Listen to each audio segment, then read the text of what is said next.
From the Newstalk ZB newsroom, this is News Fix. In this update, proposed move-on orders for homeless people could extend beyond town centres. The government wants to give police the power to order rough sleepers or beggars to leave a public space for up to 24 hours. They could be fined up to $2,000 or spend 3 months in jail if they don't move. Justice Minister Paul Goldsmith rejects claims it just moves the problem somewhere else.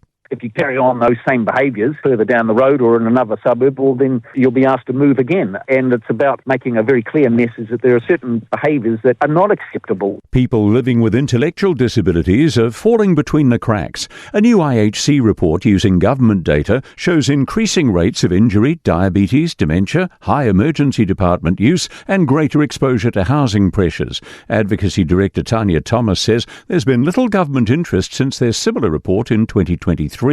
She says changes could include making schools more inclusive and officials figuring out why ACC is inaccessible for people more likely to be hospitalised. The Conservation Minister says National wants more consistency in Auckland's Hauraki Gulf. National now says it'll ban commercial fishing in all 12 high protection areas and 5 seafloor protection areas. It'll also review laws allowing bottom trawling in some corridors. Conservation Minister Tama Potaka says some activities would still be allowed. While the high protection area is provided for customary take, but that's in a very narrow space according to a specific process. And it certainly isn't of the levels of commercial or even recreational fishing. The former UK Prime Minister Boris Johnson says non-combat troops should be sent to Ukraine to show the intent for a ceasefire. Speaking to the BBC just days before the 4th anniversary of the war, Mr Johnson says they should be sent to peaceful regions in non-fighting roles, making a political point. He says if Ukraine's a state of Russia, which is what President Putin wants, Russia decides who goes to Ukraine. But if it's not, that's up to Ukrainians. That's news.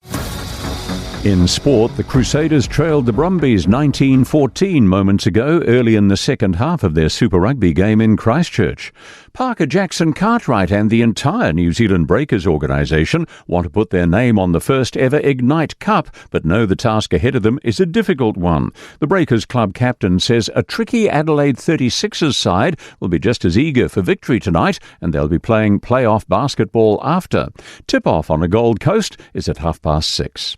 Matt Payne has been unable to back up his provisional qualifying effort in the top 10 shootout for the final race of the Supercars weekend in Sydney. The New Zealand driver posted the 6th best time in the shootout, with Brock Feeney taking pole for the 6:05 p.m. race. That's sport. I'm Joe Gilfillan.